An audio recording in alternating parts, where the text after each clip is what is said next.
Hello, welcome to another edition of Capper Comparison Picks. I'm Ranj.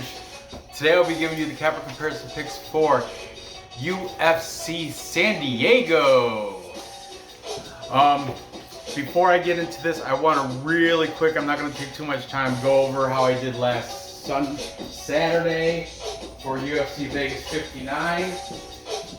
It didn't fare all that great, but I gotta have transparency nonetheless, because a lot of people think I'm lying. Okay, real quickly, Jason Witt, Josh Quinlan rescheduled for today. I'm not gonna go break down the fight again, but I'm still on the same side, Josh Quinlan. Keep that in mind. I had picked Miranda Granger to win. She lost. She got submitted in round 2 by Corey McKenna. Okay, I did win a t-shirt bet against BC Dave. Thank you. With my pick, Myra Bueno Silva. She beat Stephanie Edgar in submission round 1. All finishes last week. Fantastic. Very entertaining card. Then, of course, the whole all green, but this was the big favorites. Like, I parlayed all 3 of them. It was like $100 to win you 70. I mean, it was, I didn't enjoy doing the negative number. I'm a plus money junkie, but I did do it. And I did put a hedge bet on Sam Alvey because I just, for some reason, something stupid came over me. I thought he was gonna win, like, because I heard it was his last fight, win or lose, and I thought maybe it might have went to decision, but it didn't go decision. None of these fights in the entire card went decision. So all the favorites there, Olaseychuk, Terrence McKinney, and Brian Battle all won by TKO. Terrence McKinney won by sub, but they all won in first round. I wish I propped parlayed it, but nonetheless. Moving on. Okay, Ariane Lipski, Priscilla Cachoeira was canceled. That is actually on this card that I'm doing today, and I'm sticking with my pick, Priscilla Cachoeira. Ariane Lipski came in 3 pounds heavy, so now I think they've moved it up to like either a catch or bantamweight fight. It was at flyweight, or 125 pounds. She came in heavy at 129. What, Nor? You have to get it yourself. I'm busy. But anyway, I'm not going to cover that again because I covered it last. It's like beating a dead horse. What sense? I'm sticking with my pick though, Priscilla Cachoeira, for that fight. Sergey Spivak, TKO. I did prop that one out, but bam, got that. But then Brogan Walker, she cost me. She pooped on into my Cheerios because Brogan Walker cost me. I could have swore she was gonna win with her experience, you know, but it didn't happen. Didn't come to fruition. She got TKO'd round 3 by Juliana Miller. Not bad, Juliana Miller. You impressed me. Then Zach Pauga, I think he pooped in a lot of people's parlays. Muhammad Usman took care of him. TKO round 2. I was high. He was like a minus. I got him at minus. Zach Pauga was a minus 235 favorite. Unreal. Vicente Luque, another apple pie shitter.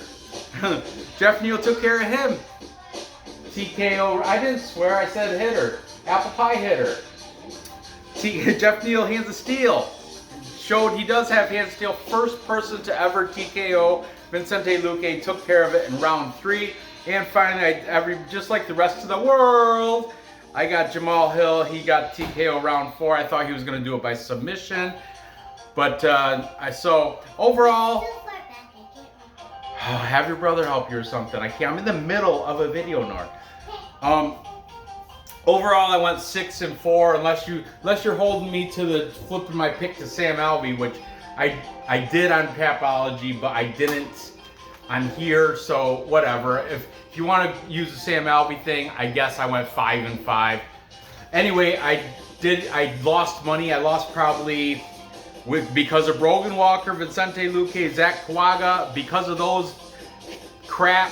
Because of that crap, and I only win those favorite parlay, which didn't pay well. I think I lost roughly around, I don't know, $300 to $400 overall. It happens, whatever. Full transparency here at Capper Comparison Picks. I'm not going to sugarcoat it. I'm not going to lie about my bad cards, and that was a bad card for me. But this card, I'm going to do much better, as you can see. As I mentioned, I'm taking Priscilla Cachoeira and what was the other one rescheduled there? That Josh Quinlan. I'm taking those guys just like I did last week. If you really do want to see the breakdown, go ahead and watch last week's videos. I covered both those fights. So I'm going to get into this, skipping those two. We've got bantamweight fight between the Moroccan Devil, Youssef Zalal, taking on the Monster, Damon Blackshear. Damon Blackshear is Cage Fury, CFFC champion, bantamweight champion out of Cage Fury. Youssef Zalal is a more experienced UFC fighter, coming off 3 losses though. Not looking good, but let's break this down. Who is the favorite here? Youssef Zalal, -125. Damon Blackshear is +105. These odds are straight off of Bet Online. Right before I started filming. Youssef Zalal, 25 years old. Damon Blackshear, 28. So Damon Blackshear a little bit older. But we're gonna start with Youssef Zalal. Training out of Factory X Muay Thai, that is in, I believe, Denver, Colorado, maybe. These guys are the same height. Youssef Zalal does have a 2.5-inch reach advantage over Damon Blackshear. I said he's coming off 3 back-to-back losses, but the thing is, this is who they're to. He lost a split decision to Sean Woodson. He lost a unanimous decision to Sung Woo Choi. I'm pretty high on Sung Woo Choi. I do like him. I mean, I think he's lost the last 2 though, last 1 or 2. Before that, he lost to Ilia Topuria. You can't hold that against him. Ilia Topuria, I think, is gonna sky right to a championship contender. He's definitely championship material for the bantamweight division. Ilia Topuria, I'll put him up against any bantamweight and probably put money on Topuria to beat him. Before that, Youssef Zalal did beat Slippery Pete Barrett. He beat him by unanimous decision, and before that, he beat Jordan Griffin unanimous decision. So Youssef Zalal is 2-3 in his last 5, and as I mentioned, coming off 3 fights where he lost them all. Now his opponent here, Damon Blackshear, making his UFC debut. As I mentioned prior to this, he is a Cage Fury champion, CFFC, the Philadelphia regional scene. I love CFFC. Fantastic regional scene, top tier regional scene in my opinion. In there, he got the championship against Josh Smith, rear naked choke round 3. Before that, he beat DeAndre Anderson, rear naked choke round 1. Before that, he beat Matteo Vogel. That name sounds so familiar, but anyway, beat him by unanimous decision. Before that, he was in CES, which is Classic Entertainment Sports. They're based out of, like, I want to say Maryland or Rhode Island or Connecticut, one of the Northeast states. However, this event did take place in Florida, where he beat Joe Penafiel by guillotine, round 3. And before that, he had his loss to Danny Sabatello, who I think might probably be the next Bellator bantamweight champion. Danny Sabatello is no joke. That is not a bad loss to have. Danny Sabatello is like 13-1 right now. Unbelievable, that guy. This happened quite a while ago. It happened in Titan FC, where Danny Sabatello beat Damon Blackshear by unanimous decision. Other losses he has, he did lose to Pat Sabatini, who you guys know he's a beast. He lost to that Moutinho. What's that guy's first name? I don't know. The one that almost went the distance with Sean O'Malley. What was it? Chris Moutinho. Chris with a K. Yeah. Soulless Chris Moutinho. I don't know how to take that, but whatever. It was a long time ago. I think 2018. Damon Blackshear, a completely different fighter than the fighter that lost by unanimous decision to Chris Motino. So anyway, let's get underway and see what the cappers have to take in this interesting bantamweight fight. Starting with the favorite and Youssef Zalal, the Moroccan Devil. We've got Cody from Blood Money. Cody is taking Zalal by decision. Then jump over to Damon Blackshear. We've got MMA experts. That's AJ DeVito taking the side of the underdog in Damon Blackshear. I like that, man. I don't know. He's a slight underdog. It's plus 105. Then we've got Cody's friend and mine, Johnny K. From Johnny K Picks. Johnny K also taking Zalal by decision. Be sure to check out Johnny and Cody's Wednesday night live stream they do together with the active chat. It's very good, very entertaining. I urge all you guys, if you're no plans Wednesday, they usually go on around 8-ish on Wednesdays, right before Cody has to go to work. So check out that live stream on Wednesday nights with Cody and Johnny K. Then jump back over here, we've got Greedo from Greedo Plays, also taking the slight underdog by decision here. He's liking Blackshear. And finally, to edge out and get the majority of the cappers to one side, who's it gonna be? It's What's Going On? Bleed MMA is on the side of Youssef Zalal. Bleed is taking him due to his UFC experience. Blackshear making his UFC debut, and I think it might be, I didn't write it down, I want to say it might be on short notice. I don't know though, I can't verify that, but I kind of want to think it's on short notice. That's the thing about Damon Blackshear. So had he get in a full camp, I would also go there, because Zalal is on a 3-fight losing skid. However, because it's short notice, and I'm 90% sure Blackshear's coming in short notice. So for that reason and the experience, and the UFC experience, I'm gonna have to take the Moroccan Devil, Youssef Zalal here. Slight favorite. I think he's also gonna get it done by decision. Move it on! Next, we have the female catchweight fight happening at 120 pounds. This fight was actually supposed to happen in October, November-ish, but for some reason they sped it up and the girls were ready, so the girls are going on Saturday in San Diego. Interesting. We've got Overkill Angela Hill, 13-12, very close to a 500 record. Overkill Hill, she's creeping up there in age too. She's 37 years old. Ish. Taking on Lupita Godinez, who is 28, 9 years difference there. Lupi is the younger fighter here with, deficit. Angela Hill will have a slight 1-inch height advantage and a 3.5-inch reach advantage that might come into play for Angela Hill. She is the striker here of the two girls, where Godinez is the wrestler. And Godinez looked fabulous in her last fight, wrestling against Ariane Carnelossi. She pretty much had her way with her. Ragdolled her, did whatever she wanted to Ariane Carnelossi there. But we're going to talk about, let's talk about Lupi.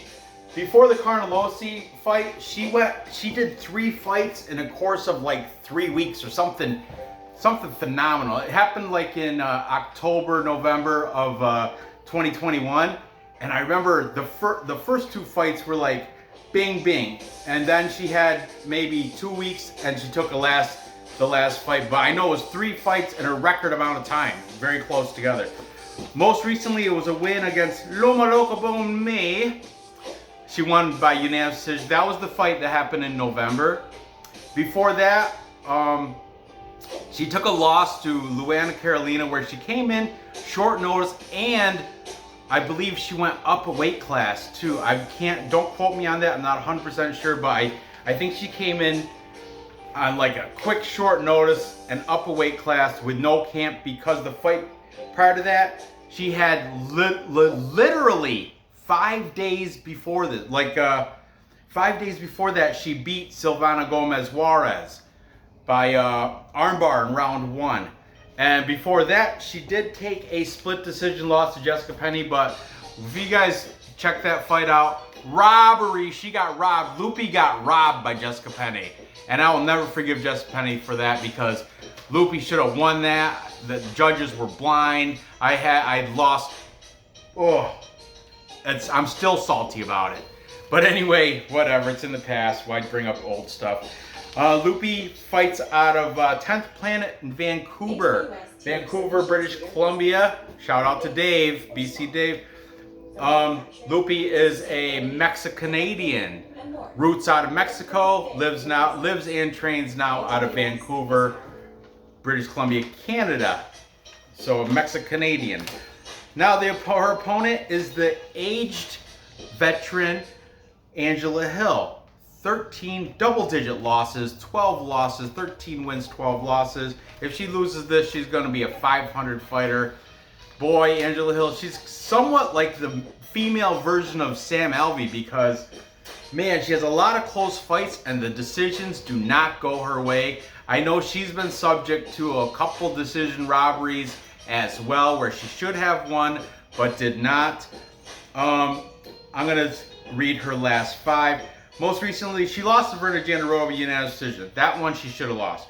She lost a split decision to Amanda Lemos. I gave that to Amanda Lemos too. She lost a unanimous decision to Tecia Torres. Now that is one of them I think could have went the way of Angela Hill. But I guess it's not that bad of a loss. Tecia Torres is a good fighter. Before that, she had a win against Spider Monkey Ashley Yoder. Now that one's kind of weird, because I think Ashley Yoder should have. No, I forget. I mean, it's like middling, not middle. It's like female fights, coin flip. It's hard to judge when, you know, nobody's got like knockout power. That's the thing with Angela Hill. She's got a ton of volume, but they don't hurt. She'll hit, but it doesn't she doesn't have any pop behind her punches, you know. And before that, she lost to Michelle Waterson. Now it's Michelle Waterson Gomez. She got married by split decision. That one she was robbed. Michelle Waterson shouldn't have won that, because Michelle Waterson, same thing, ton of volume, but no power in her punches. Just pop like pillow punches. Angela Hill does train out of Alliance MMA with one of her best friends, Jessica Penne. Jessica Penne had that robbery decision over Loopy, so I guess you could say she might have a blueprint on how to beat her, but like I said, it was a robbery. She really doesn't know how to beat her. I think they run that fight 10 times. Loopy beat her 8 of them. Just saying. Angela Hill, as I did mention, does have the reach advantage here, but the age disadvantage, horrible. And look at the line here. Angela Hill's a plus 260. Godinez minus 310. No value there on the favorite.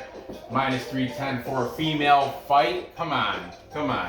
I'm embarrassed that I'm even doing a cap comparison for this fight.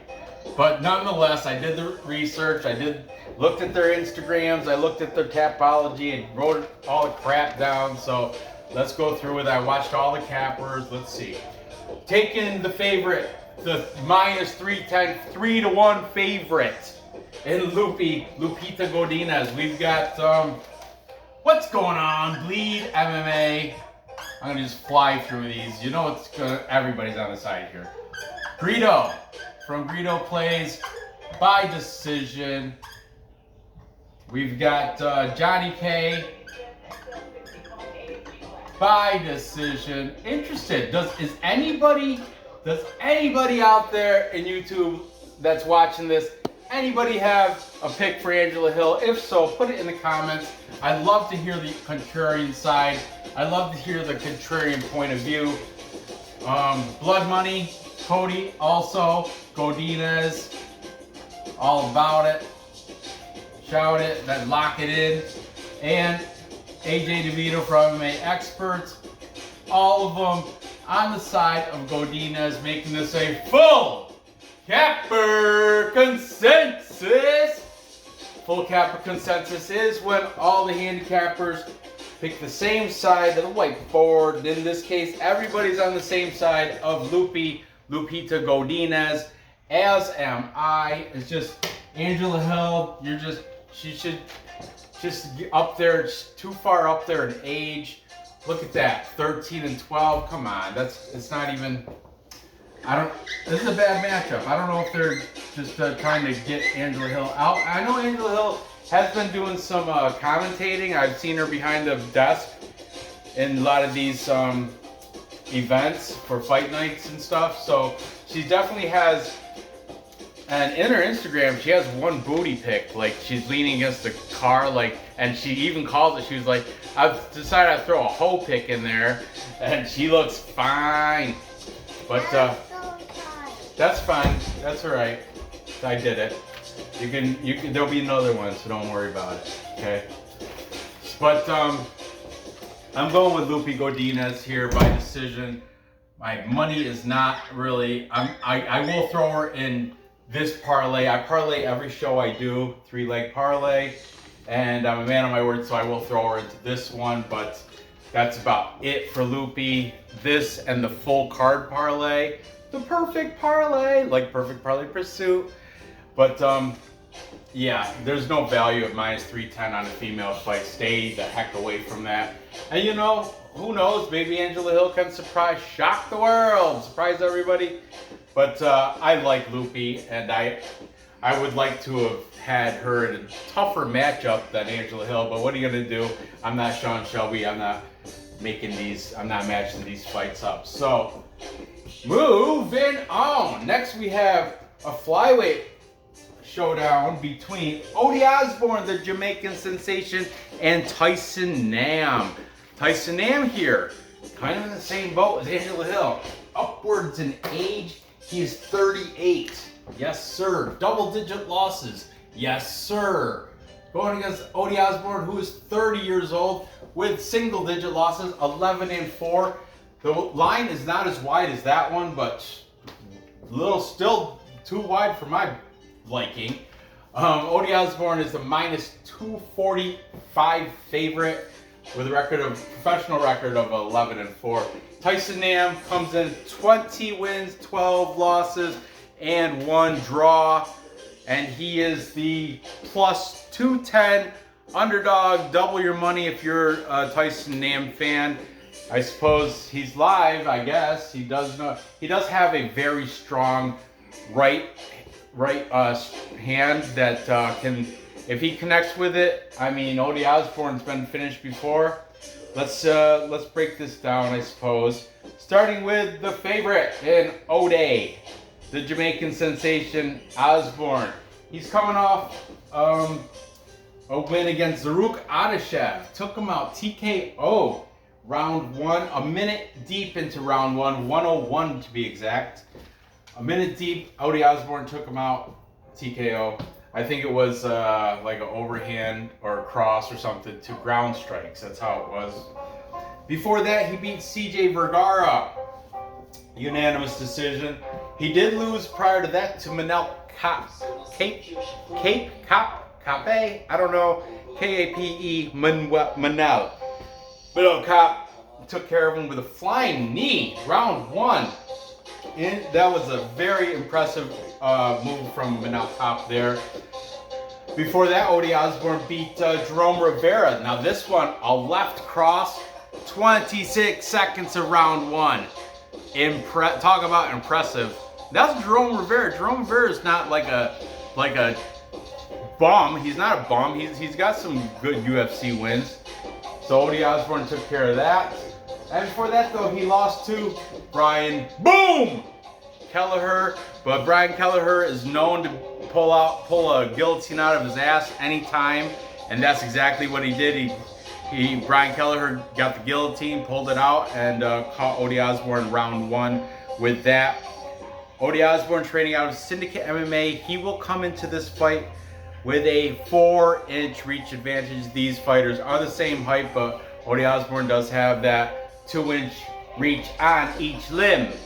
Okay, his opponent, Tyson Nam, like I mentioned, 8 years older, 38 years old. Fighting out of Sports Lab. I'm not very familiar with that. To be honest, I didn't have time to check out his Instagram, but I imagine, I don't think I would have, maybe it shows a little insight that I missed, but whatever. We're just gonna go over his last 5. He's coming off a loss to Matt Schnell. Danger, Matt Schnell. Split decision. I remember that fight. I had picked Tyson Nam. Matt Schnell beat him. That's that. Matt Danger Schnell. He does have a win against Jerome Rivera, common opponent, by ground and pound, round 2. Good, Tyson Nam, good. He does have a win against Zaruk Adashev, common opponent. KO, 32 seconds in round 1. That's where he caught him with that right. I'm telling you, Tyson Nam does have that strong right punch. If he can catch Ode Osbourne with that right hand, who knows, man? That could be start of a big upset. It could be a big upset for him. Before that, he lost to Kai Kara-France, unanimous decision, not a bad loss. And before that, he lost to Sergio Pettis, unanimous decision. So Tyson Nam's he's not horrible, guys. He's decent, but you know what? At 38 years old, you gotta just, it's plain as day. Ode Osbourne's gonna have much better cardio. All Tyson Nam has is that right punch. If he doesn't connect with that right punch, Ode Osbourne should cruise to a nice victory. Let's see what the cappers have to say. You already know what they have to say. I hate when I'm doing crap odds, but we've got Johnny K. Johnny K says Osbourne by decision. Okay, I like that. I don't know, man. The over 2.5 round is -125. The under is -105. So even the bookies are like, maybe it goes the distance, maybe it doesn't go the distance. Who knows? I don't know. But Johnny K thinks it will go the distance, and Osbourne will get a decision victory there. Then we got Blood Money. Also taking Ode Osbourne, we've got AJ DeVito from MMA Experts. Also taking Ode Osbourne. We've got Bleed MMA. Also taking Ode Osbourne. And to finish it off, Greedo Plays, making this a full capper consensus. Boom. Boom. A full capper consensus is when all the handicappers pick one side of the whiteboard. That's right. I suppose you could do the dance for this one. The odds are still settable. Boom, boom, boom. Throw some good luck pearls. Throw some good luck pearls to the way of the people taking the underdog and Tyson Nam. They're going to need that good luck because Tyson Nam is going to have his hands full with the much younger Ode Osbourne. I'm taking Osbourne primarily because his cardio, durability. Tyson Nam does have a chance to win if he connects with that right hand. But, oh, no, I'm not going to say decision. Look, it was like almost automatic. But no, I think Ode Osbourne is gonna take care of Tyson Nam. Let's see real quick. Oh no, actually no, he is actually a decisionator. With Tyson Nam, I'm saying Tyson Nam does not get finished. His last 2 losses within his last five went to decision. I guess Tyson Nam does have some durability. He's not a quitter. That's Charlie Antiveros, and we'll talk about him tomorrow. But anyway, I'm taking Ode Osbourne to get the victory over Tyson Nam by decision. And that wraps it up. So to recap,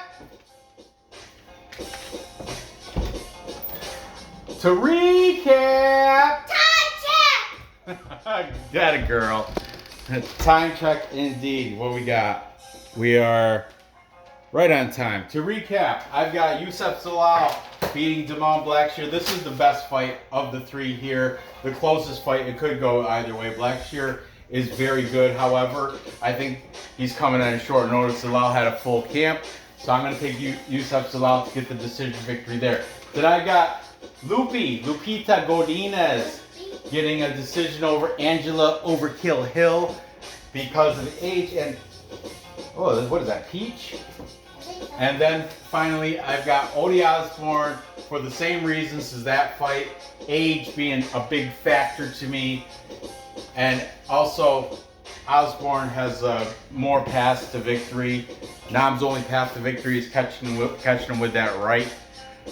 So I'm going to take Odi Osborne to get that victory, making it, it's kind of a lackluster parlay, but I will, lackluster. I will parlay Godinez, Osborne, and Yusuf Zalal. Find out what that is. It should be plus money because, I mean, hopefully it's plus money. It might not be. I don't know. I'll find out. If it's not plus money, I have to do something. I gotta prop or something. I don't know. But anyway, there you have it. Gather the info. Place those bets and cash those tickets. Cash those tickets. That's right. Thanks for watching. Give me that thumbs up. Fill the comments, especially if you're taking one of these underdogs. I love the contrarian pickers. I love the guys that step outside the norm and take the long shot, the underdogs, the plus money. Unfortunately, I can't go. I got to use my head in this one. I can't go with my heart. If I was to take an underdog, it'd be this guy, and he's not much of an underdog. But yeah, sorry for the lackluster Capra comparison show. But stay tuned. Tomorrow should be a much better show. So good luck on your bets, and I'll see you guys tomorrow.